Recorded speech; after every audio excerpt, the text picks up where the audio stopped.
제가 지난 세 영상 모두에서 현금 20%를 남기라고 했던 이유를 설명할 기회가 생겼습니다. 결국 터졌습니다. 오늘 일본은행이 금리를 0.75%로 올렸습니다. 30년 만에 최고치입니다. 당장 전 세계에서 미국 주식 이제 끝났다, 다 던져야 한다는 공포 섞인 목소리가 들립니다. 하지만 제 영상을 보셨던 안 보셨던 간에 현금 20% 정도를 쥐고 계셨던 분들 지금 안 떨리시죠? 오히려 기회를 엿보고 계신가요? 제가 지난 영상에서 은행 적금은 답이 아니다, 원화 가치 하락에 대비해서 해외 ETF를 사라고 하면서도 왜 끝까지 현금 20%는 무조건 남기라고 입이 닳도록 말씀드렸는지 이제 그 이유가 증명되고 있습니다. 월가에서는 이미 2026년 대폭락 시나리오가 돌고 있었습니다. 오늘 일본의 금리 인상은 그 거대한 폭풍의 도화선에 불을 붙인 것뿐이죠. 자, 그럼 우리는 미국 주식을 다 팔고 도망가야 할까요? 아니면 이 20%의 현금으로 인생 역전의 기회를 잡아야 할까요? 오늘 딱 정리해볼게요. 일본이 전 세계를 위협하는 금리 인상을 단행한 이유는 뭘까요? 먼저 상황을 냉정하게 보자고요. 일본은 왜 하필 지금 금리를 올렸을까요? 이유는 단순해요. 더 이상 버틸 수 없기 때문이죠.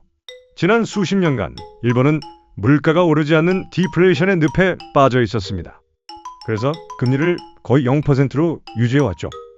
하지만 최근 일본 물가는 목표치인 2%를 훌쩍 넘겼고 역대급 슈퍼엔저로 인해 수입 물가가 폭등하면서 서민들의 삶이 무너지기 시작했어요. 일본 정부 입장에서는 선택의 여지가 없었습니다. 엔화를 살리려면 금리를 올려야 했고 결국 30년 만에 0.75%라는 금리를 찍은 겁니다.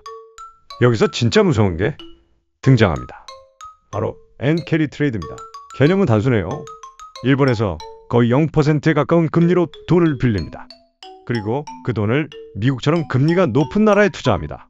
미국 국채를 사거나 나스닥 기술주에 넣거나 심지어 비트코인에도 투자하죠. 일본에서 0.5%로 빌려서 미국에서 5% 수익을 내면 아무것도 안 해도 4.5%를 버는 겁니다.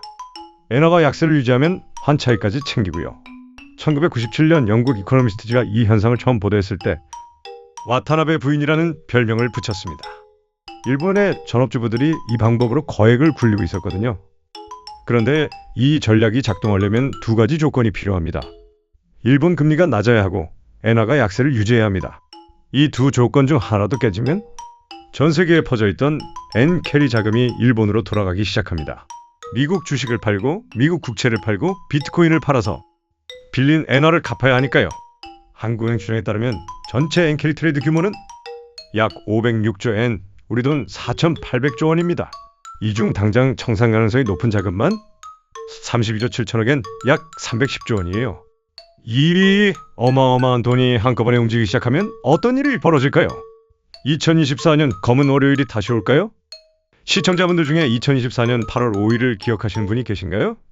그날 코스피는 하루 만에 8.77% 폭락했습니다. 코스닥은 11.3%가 증발했고요. 니케이 지수는 거래일 3일 만에 21%가 날아갔습니다. 2008년 금융위기 이후 최악의 하루였습니다. 2020년 코로나 이후 처음으로 서킷 브레이커까지 발동됐죠. 그리고 그 모든 것의 방아쇠를 당긴 건 일본의 금리 인상이었습니다. 당시 일본 금리는 0.25%였습니다. 지금은 0.75%예요. 3배가 됐습니다.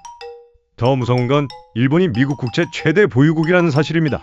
2024년 9월 기준 일본은 미국 국채를 1조 1893억 달러, 우리 돈 약 1756조 원어치를 들고 있습니다. 일본 국내 금리가 오르면 뭐가 유리해질까요? 굳이 미국 국채를 사지 않아도 되는 거죠. 자국에서도 괜찮은 수익을 낼 수 있으니까요. 실제로 2025년 4월 일본의 은행과 연기금이 단 2주 만에 211억 달러, 약 30조 원 규모의 해외 채권을 팔았습니다. 미국 30년 만기 국채금리가 5%를 넘어선 건 이 일본발 매도 압력 때문이라는 분석도 있습니다. 그리고 여기서 충격적인 사실 하나. 2025년 4월 트럼프 관세 정책으로 시장이 폭락했을 때 일본이 미국 국채를 대거 매도하면서 결국 트럼프 대통령은 90일 관세 유예를 발표해야 했습니다. 일본이 미국 대통령의 정책까지 바꿔버린 겁니다. 이게 일본이 들고 있는 금융무기의 위력입니다. 여기서 많은 분들이 착각하시는 게 있습니다. 아니, 일본이 금리를 올렸는데 오늘 나스닥은 왜 오른 거야? 저는 이걸 전형적인 불트랩, 즉 상승 함정으로 보고 있어요. 시장은 이미 금리 인상을 예상했고 막상 발표되니 생각보다 덜 매콤한데 라며 안도하는 것뿐이죠. 저는 또한 개인적으로 일본 금리의 마지노선을 1%로 판단하고 있기 때문에 지금 미국 ETF를 정리 계획을 갖고 있지 않아요. 왜 1%로 보냐면요. 일본이 금리를 올리면 전 세계만 힘들어지는 게 아닙니다. 일본 국민들도 죽어나갑니다. 일본은 세계에서 변동금리 주택담보대출 비율이 가장 높은 나라예요. 무려 77%입니다. 미국은 대부분 30년 고정금리죠. 한국도 고정금리 비중이 꽤 높아요. 그런데 일본은요. 지금 0.3%짜리 대출을 받아서 집을 산 사람들이 대부분이에요. 만약 금리가 1%가 되면 이자가 3배 이상 뛰는 겁니다. 30년간 0%대 금리에 익숙해진 일본 가게가 갑자기 이자 폭탄을 맞으면 어떻게 될까요? 소비가 얼어붙고 부동산이 흔들리고 내수가 박살나겠죠. 일본 입장에서 1%까지 올리는 건 자살행위에 가까운 도박이에요. 그래서 저는 일본 정부가 엔저를 막기 위해 금리를 올려야 하지만 동시에 자국 경제를 지키기 위해 함부로 못 올릴 것이라고 생각합니다. 0.75%에서 1%로 가는 그 0.25%포인트가 일본에게는 헬게이트를 여는 열쇠가 될 수도 있거든요. 그래서 저는 일본이 그 도박을 할 가능성이 높지 않다고 봅니다. 하지만 만약 일본 금리가 정말로 1%를 찍는다면 그때는 진짜 세계 경기 침체가 올 것 같아요. 그래서 현금 20%는 무조건 들고 가는 겁니다. 그날에 대비하는 보험인 거죠. 최악의 시나리오가 현실이 됐을 때 그 20%가 저와 여러분의 인생 역전 기회가 될 수 있습니다. 그렇다면 2026년 전망은 어떨까요?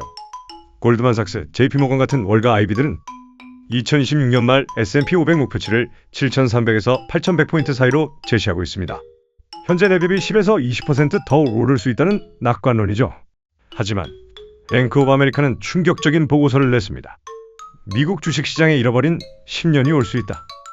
현재 S&P 500의 밸류에이션은 역대 2위 수준입니다. 1999년 닷컴 버블 직전과 비슷하죠. 여기에 2026년 5월이면 시장의 파수꾼인 파월 의장 임기가 끝나고 수조 달러가 투자된 AI 산업이 이제 돈을 벌 수 있는지 증명해야 하는 두 가지 리스크가 더해집니다. 만약 실적이 기대에 못 미친다면 모건 스탠리가 경고한 것처럼 S&P 500은 4,900선까지 현재보다 30% 이상 폭락할 수도 있습니다. 여기에 일본 금리 1% 시나리오까지 더해지면 N캐리, 청산 플러스 AI 버블 붕괴 플러스 고밸류에이션 조정이 동시에 터지는 퍼펙트 스톰이 될 수 있습니다. 여러분들은 이 가능성을 어떻게 보시나요? 여기서 이런 생각 드시는 분 계실 겁니다. 그럼 미국 주식도 위험하고 그냥 은행 적금이 답인가? 단언컨대 절대 아닙니다. 원화 가치는 장기적으로 하락하고 있습니다. 한국의 인구 구조와 잠재 성장률을 고려할 때 원화 자산에만 묶여있는 것은 인플레이션이라는 괴물에게 내 지갑을 열어주는 것과 같습니다. 지난 영상에서 보여드린 것처럼 한국인의 평균 가구 순자산은 약 4억 5천만 원 정도인데 이 대부분이 집 한 채에 묶여있고 실제 금융자산은 생각보다 훨씬 적습니다. 여기서 적금에 돈을 넣어봤자 물가상승률을 따라잡지도 못합니다. 해외 자산으로 분산하되 현금 20%를 지키는 것, 이게 핵심입니다. 자, 그럼 2026년 대비 구체적으로 어떻게 해야 할까요? 첫째, 해외 지수 ETF를 통해 원화 가치 하락의 방어선을 구축합시다. 여기서 저는 두 가지 방안을 생각해 봤어요. 첫 번째는 공격형인데 미국 지수 ETF 80%와 현금 20%를 가져가는 거예요. 나는 2026년 폭락이 와도 S&P 500의 100년 역사를 믿는다. 회복할 것이다. 대신 폭락하면 이 20% 현금으로 더 많이 담겠다 라는 의도인 거죠. 두 번째는 안정형인데 VWC 80%와 현금 20%를 가져가는 거예요. 나는 미국도 불안하다. 전 세계에 골고루 뿌려두고 위기가 와도 현금 20%라는 안전벨트를 메고 버티겠다. 러시아 한 곳에 의존하던 세계 경제가 분산 구조로 바뀌며 살아남은 것처럼 투자도 비슷하게 헤쳐나가겠다는 거죠. VWC는 전 세계 3,700개 기업에 분산 투자하기 때문에 미국이 흔들릴 때 유럽이나 신흥국이 방어막 역할을 해줄 수 있습니다. 둘째, 현금 20%를 끝까지 지키세요. 이 현금은 공포의 순간에 남들이 던지는 자산을 줍기 위한 가장 강력한 무기입니다. 폭락장이 왔을 때 똑똑한 사람들은 어디가 바닥일까를 엑셀로 계산하며 분석만 하다가 기회를 놓칩니다. 반면 부자가 되는 단순한 사람들은 S&P 500이나 나스닥이 10에서 20% 급락할 때 분석을 멈추고 보유한 현금으로 저렴해진 ETF를 추가 매수합니다. 복리의 힘은 초반에는 지루하지만 뒤로 갈수록 폭발적입니다. 시장의 소음과 상관없이 묵묵히 넣는 사람이 결국 더 큰 자산을 만듭니다. 정리할게요. 저는 지금 미국 ETF를 팔지 않을 것입니다. 일본 정부가 도박에 베팅할 것이라고 판단하지 않아요. 하지만 계속 강조했던 현금 20%는 끝까지 지킵니다. 만약 그 베팅이 현실이 된다면 그때가 진짜 기회니까요. 똑똑한 사람들은 미국 지수가 좋니? 전세계 분산이 좋니? 밤새 토론만 하다가 아무것도 못합니다. 하지만 부자가 되는 평범한 사람들은 단순하게 제가 생각하는 투자 방식 두 가지 중 하나를 골라 자동이체 걸고 현금의 20% 원칙만 지키며 묵묵히 버틸 겁니다. 2026년의 위기가 오든 안 오든 준비된 사람에게는 기회가 되고 준비 안 된 사람에게는 재앙이 됩니다. 불확실한 내년을 슬기롭게 준비해서 함께 헤쳐나갑시다. 오늘 영상이 여러분이 투자를 하시는데 도움이 되었길 바랍니다. 시청해주셔서 감사합니다. 영상이 마음에 드셨다면 구독과 좋아요 부탁드립니다.